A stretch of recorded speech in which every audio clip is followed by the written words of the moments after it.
जब कोई दंपति स्वाभाविक या नेचुरल तरीके से प्राकृतिक रूप से माता पिता नहीं बन पाता है, हम लोग आईवीएफ टेक्निक के द्वारा भ्रूण तैयार करके फिर उस भ्रूण को वापस महिला के गर्भ में डालते हैं।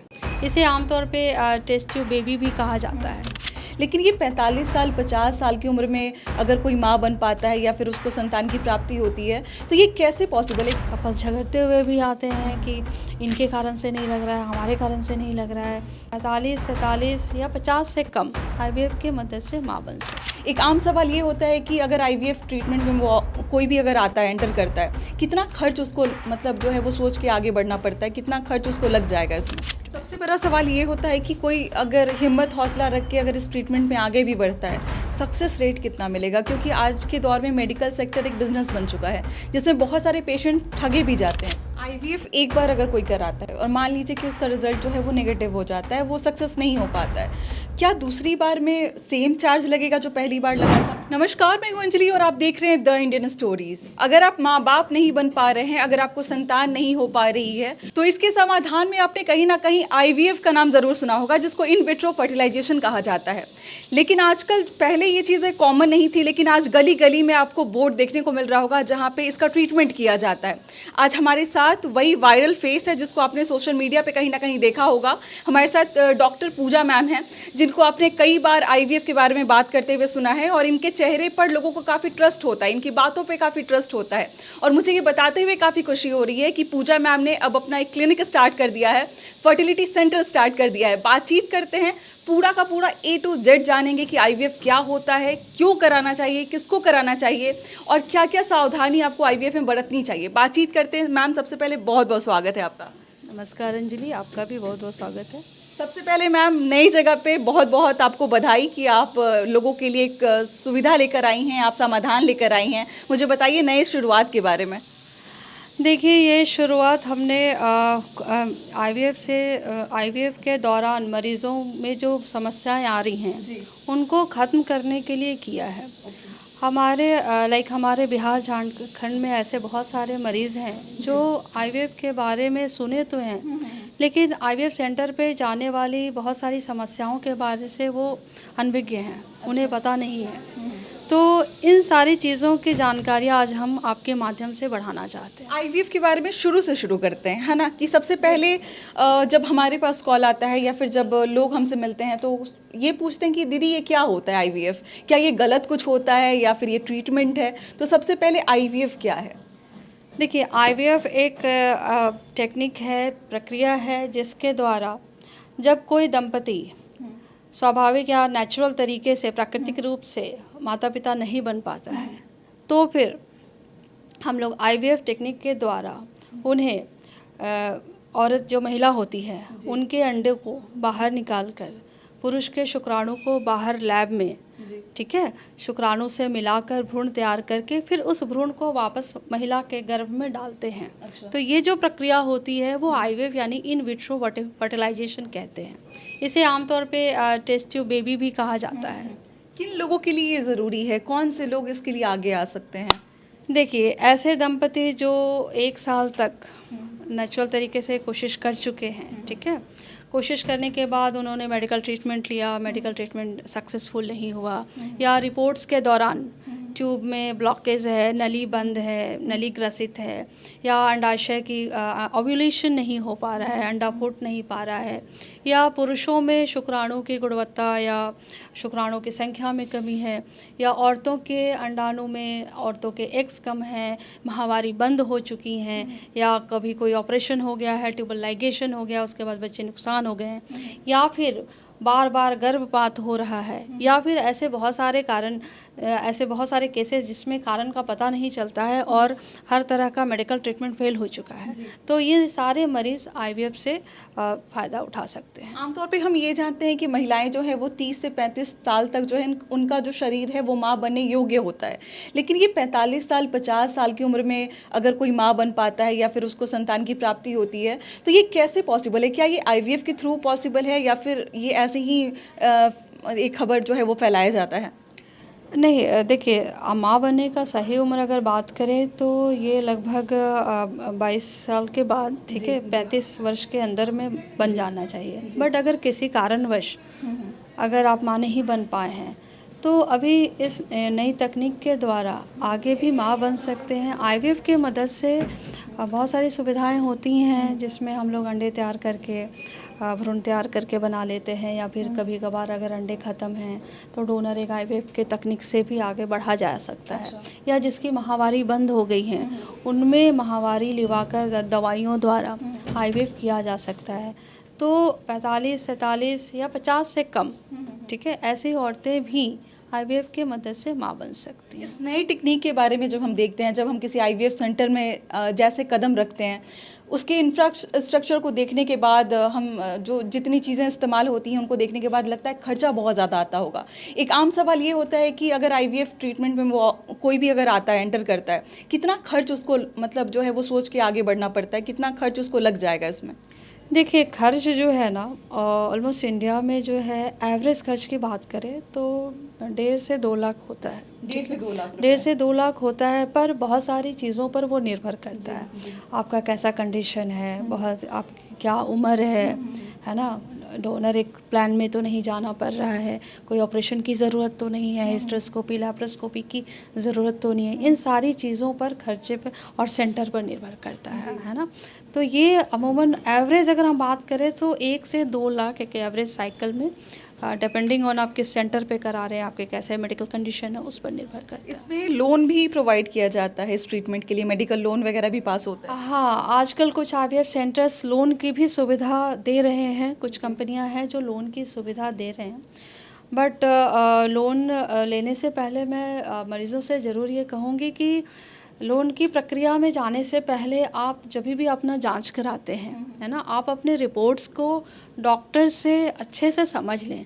आपके ब्लड हार्मोनल प्रोफाइल कैसे हैं, आपके मेडिकल कंडीशन कैसा है, थायराइड शुगर कैसे हैं, कहीं किसी ऑपरेशन की तो ज़रूरत नहीं है, ठीक है, कहीं कोई टीबी वगैरह तो नहीं है।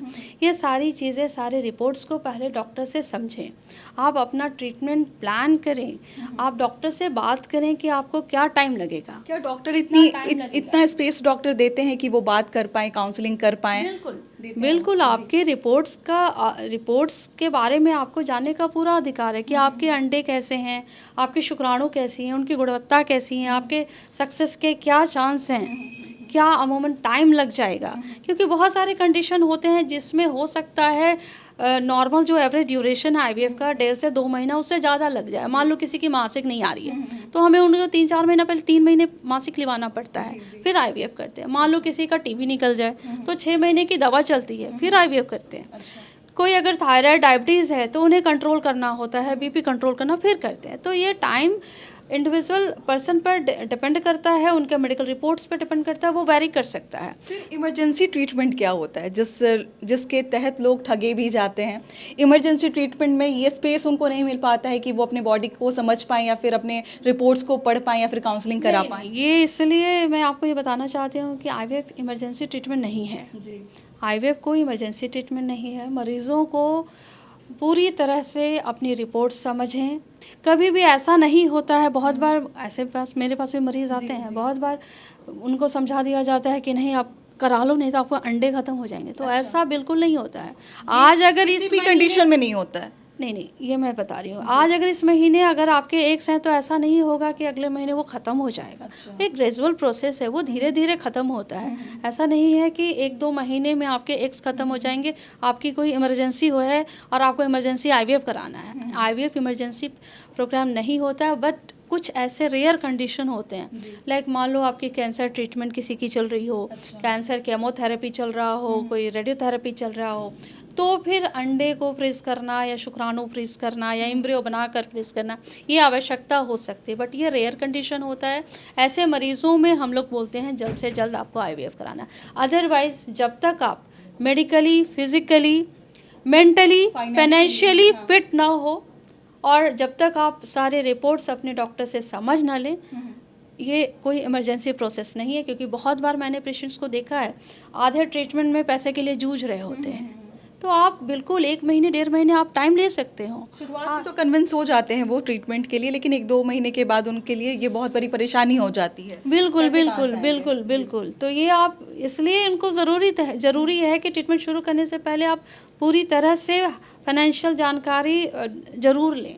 और डॉक्टर से डिस्कस करें कि आपके क्या टाइम फ्रेम हो सकता है, कितना समय लग सकता है आपके आईवीएफ ट्रीटमेंट में। सबसे बड़ा सवाल ये होता है कि कोई अगर हिम्मत हौसला रख के अगर इस ट्रीटमेंट में आगे भी बढ़ता है, सक्सेस रेट कितना मिलेगा? क्योंकि आज के दौर में मेडिकल सेक्टर एक बिजनेस बन चुका है जिसमें बहुत सारे पेशेंट्स ठगे भी जाते हैं, पैसे भी लग जाते हैं, बॉडी में भी बहुत सारे नुकसान होते हैं और उनको रिजल्ट भी नहीं मिल पाता है। तो इसमें रिजल्ट का रेशियो कितना होता है अगर कोई इस ट्रीटमेंट में आता है तो? देखिए, रिजल्ट्स बहुत सारी चीज़ों पे निर्भर करता है। जी। आप किस आईवीएफ सेंटर पे जा रहे हैं, आपके कितने एक्सपर्ट डॉक्टर से आप मिल रहे हो, आईवीएफ सेंटर पे क्या क्या सुविधाएं हैं, कितनी एडवांस टेक्निक है, पेशेंट का उम्र क्या है, पेशेंट के रिपोर्ट्स कैसे हैं, इन सारी चीज़ों पर आईवीएफ का सक्सेस निर्भर करता है।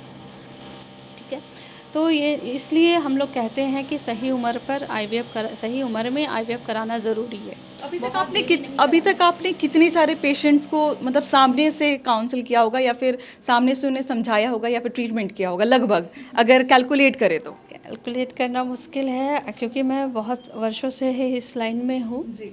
आई थिंक हज़ारों पेशेंट्स हैं जिन्होंने, patients बिल्कुल हज़ारों पेशेंट्स हमारे हाथ से यहाँ कंसीव किए हुए हैं, है ना। तो जो लोग आते हैं क्या मध्यम वर्गीय परिवार आ सकते हैं, कोई लोअर मिडिल क्लास फैमिली आपके पास आ सकता है? क्योंकि बड़े सारे सवाल होते हैं कि इस ट्रीटमेंट में क्या मतलब कोई अगर रिक्शा वाला है या फिर कोई किसान परिवार से हैं, बहुत सारे डाउट होते हैं मन में कि हम जाएंगे पता नहीं हमारे साथ हो पाएगा या नहीं हो पाएगा, ट्रीटमेंट हमारे साथ पॉसिबल हो पाएगा या नहीं हो पाएगा, उनको क्या बोलना चाहिएगा? देखिए, उनको एक बार तो डॉक्टर से मिलना चाहिए, अपने रिपोर्ट समझने चाहिए, आपके जो एवरेज क्या खर्चा लगने वाला है ना, उसको समझना चाहिए। फिर आगे का आपको निर्णय लेना है। अगर मान लो पैसा नहीं है तो आप लोन की सुविधा ले सकते हो या थोड़ा रुक के काम कर सकते हो। इसलिए मैंने बोला ये इमरजेंसी नहीं होता है, आपको बहुत देरी भी नहीं करना है, बट ये प्लान्ड प्रोसीजर है, आप प्लान वे में कर सकते हैं। आईवीएफ एक बार अगर कोई कराता है और मान लीजिए कि उसका रिजल्ट जो है वो नेगेटिव हो जाता है, वो सक्सेस नहीं हो पाता है, क्या दूसरी बार में सेम चार्ज लगेगा जो पहली बार लगा था या फिर क्या प्रोसीजर होता है दूसरी बार आईवीएफ अगर कोई कराना चाहे तो? से ये डिपेंड करता है, एक तो अगेन उनका क्या कंडीशन है, उनके मान लो कभी कभार होता है कि एक्स्ट्रा भ्रूण बन जाते हैं, तो हमें सेकंड साइकिल के लिए भी सेकंड बार ट्रांसफ़र करने के लिए भी भ्रूण बचे होते हैं, जो एम्ब्रियो फ्रेजिंग टेक्निक बोला जाता है। ठीक है, बट अगर भ्रूण किसी के नहीं बचेंगे, एक्स्ट्रा एम्ब्रियोज नहीं है, ठीक है, तो ऐसे केसेस में सेकेंड साइकिल में सेकेंड टाइम आपको फिर से पूरी प्रक्रिया से गुजरना पड़ता है, इंजेक्शंस लगाने पड़ते हैं, एम्ब्रियो ट्रांसफ़र करना पड़ता है। तो बहुत सारे सेंटर्स ये फैसिलिटी देते हैं कि कुछ डिस्काउंट करके फिर नेक्स्ट साइकिल के तो थोड़ा कम लगता है, बट चूँकि इंजेक्शंस फिर से लगाने हैं, ट्रीटमेंट फिर से पूरा होना है, तो अमूमन वो खर्चा फिर से लग ही जाता है। हो ही जाता है। तो इस बारे में लोगों को जो है वो डाउट में नहीं रहना चाहिए। कई बार लोग कह देते होंगे कि पहला हो जाएगा तो दूसरा भी आपका उसी में मैनेज हो जाएगा, दिस दैट जो भी है। नहीं, वो डिपेंड करता है आपके क्या आईवीएफ प्रोसेस में क्या एम्ब्रियोज बने हैं, कितने फ्रीजिंग हुए हैं, कितने डाले गए हैं, है ना, और आपके क्या रिपोर्ट्स हैं, उस आधार पर निर्भर करता है। एक सामान्य सवाल मेरे मन में ऐसे आ रहा था कि जब आपने हज़ारों पेशेंट्स को ट्रीट किया है, आपके पास अलग अलग जगहों से पेशेंट्स आते होंगे, कौन सा डर होता है उनके अंदर में? क्योंकि जब आप बात करती होंगी, जिस तरीके से आप बात करती हैं, आप बहुत कंफर्ट देती हैं सामने वाले को, आप मौका देती हैं कि सामने वाला अपना जो भी है अंदर में वो बताए, अपनी बात को सामने रखे। क्या क्या डर होता है जब पेशेंट आपके सामने आता है तो? सबसे पहला डर यही होता है कि फर्स्ट टाइम में हो जाएगा ना। अच्छा। तो ये चीज़ हम आपके माध्यम से बताना चाहेंगे। देखिए, आईवीएफ एक प्रक्रिया है, टेक्निक है, तो ये मान के चलना चाहिए कि कभी कभार दूसरा या तीसरा अटैम्प्ट लग सकता है। कभी भी ऐसा नहीं, देखिए 60-70% अच्छे सेंटर पे आपको सक्सेस रिजल्ट मिलता है, लेकिन हो सकता है कि कुछ नेगेटिव्स भी हो जाए। तो उससे निराश नहीं होना है, हताश नहीं होना है। आप बिल्कुल सेकंड अटैम्प्ट ले सकते हैं, आप अपने डॉक्टर से डिस्कस कर सकते हैं क्या प्रोबेबल रीज़न है उस नेगेटिव होने का, और सेकंड या थर्ड अटैम्प्ट अगर लगता है तो कोशिश किया जा सकता है। उससे निराश नहीं होना है, और ये पहले ही से मानकर चलना है कि ये टेक्निक है, इसमें अटैम्प्ट्स लगते हैं। ऐसा बिल्कुल नहीं है कि फर्स्ट टाइम में 100% रिजल्ट मिल जाएगा। पूजा मैम ऐसा क्या करती हैं कि पेशेंट्स उनके पास घींचे चले आते हैं, या फिर उन्हें लगता है कि नहीं हमारा ट्रीटमेंट अगर होगा तो पूजा मैम के थ्रू होगा, या फिर क्या ऐसा लगता है कि किस तरीके से आप डील करती हैं उनको कि ये ट्रस्ट आपने जीता है पेशेंट्स का? ये तो वो बताएंगे। हाँ, बट ये है समटाइम्स ही हमारे जो इनफर्टिलिटी के पेशेंट्स होते हैं वो बहुत ही स्ट्रेसफुल होते हैं, मतलब बहुत ज़्यादा स्ट्रेस्ड होते हैं। हाँ, 10 साल 12 साल से इस स्ट्रेस से जूझ रहे होते हैं। तो उनको सबसे पहले बहुत ज़रूरी होता है कि उनको हम लोग सूद करें, उनको इस स्ट्रेस से पहले बाहर निकालें। बहुत बार मैं पेशेंट को भी समझाती हूँ, बहुत टाइम देना पड़ता है। बहुत बार आपस में कपल झगड़ते हुए भी आते हैं कि इनके कारण से नहीं लग रहा है, हमारे कारण से नहीं लग रहा है, किनके कारण से नहीं लग रहा है, इस तरह से सवाल भी पूछते हैं। तो ये सारी चीज़ें हैं, काउंसलिंग बहुत इम्पॉर्टेंट होता है क्योंकि स्ट्रेस एक बहुत बड़ा फैक्टर है इस चीज़ में। हाँ, और स्ट्रेस फ्री रहना कपल्स को बहुत ज़रूरी है पूरे ट्रीटमेंट के दौरान। अब आप डायरेक्टली पूजा मैम से कंसल्ट कर सकते हैं। एक बार मैं एड्रेस आपको बता देती हूँ। 4th फ्लोर है, BS कॉम्प्लेक्स है, पिलर नंबर 29। अगर आप बेली रोड के पास आते हैं, आपको सामने में BS कॉम्प्लेक्स मिल जाएगा। 4थे तल्ले पे आपको आ जाना है, मैम यहाँ पे मिल जाएंगी आपको। और जिस आराम से ये बातों को रख रही थी, जिस आराम से ये समझा रही थी, हर बात में एक ही मुद्दा था कि आप पहले अपनी बॉडी को समझिए, आप मेंटली, फिजिकली, फाइनेंशियली हर तरीके से प्रिपेयर्ड रहिए। अगर आप IVF के लिए सोच रहे हैं तो अटेम्प्ट्स के लिए भी प्रिपेयर्ड रहिए। कोई आपको यहाँ पे जो है वो गलत बातें नहीं बोली जा रही हैं। तो मुझे लगता है कि बहुत कुछ आपको समझने का मौका मिला होगा। आप किसी भी जगह से हैं, बिहार के किसी कोने से हैं, आप देश के किसी कोने से हैं, अगर आपको लगता है कि पूजा मैम से विजिट करना चाहिए तो ये नंबर चल रहा होगा, इस पर कॉल कर लीजिए। एड्रेस मैंने बता दिया है, वापस से आप सुन सकते हैं। बाकी फिर भी कोई सवाल हो तो कमेंट में जाकर छोड़ के आए। मिलते हैं अगले वीडियो में एक नई कहानी और एक नई जानकारी के साथ। बहुत बहुत शुक्रिया।